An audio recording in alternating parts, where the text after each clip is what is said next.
Bu o'yinchining o'yin paytida etigi yirtilib ketganida hech kim oddiy voqea to'liq tartibsizlikka aylanishini kutmagan edi.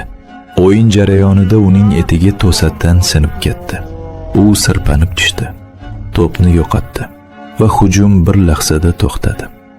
U zaxiralar skameykasiga o'girilib, murabbiydan zaxira etik olib kelishini so'radi. Lekin keyin sodir bo'lgan voqea kutilmagan edi. Murabbiy qat'iy rad etdi. Bu uning ishi emasligini va o'yinchi o'zi hal qilishi kerakligini aytdi. Va o'shanda hamma narsa portlab ketdi. O'yinchi jahli chiqib, imo-ishora qila boshladi va baqirdi. Vaziyat shunchalik nazoratdan chiqib ketdiki, hakam aralashib, o'yinni bir necha daqiqaga to'xtatishga majbur bo'ldi. U unga maydonni tark etib, kiyinish xonasida poyabzal almashtirishni buyurdi. Jamoasini kamchilikda qoldirdi. Uning sheriklari sarosima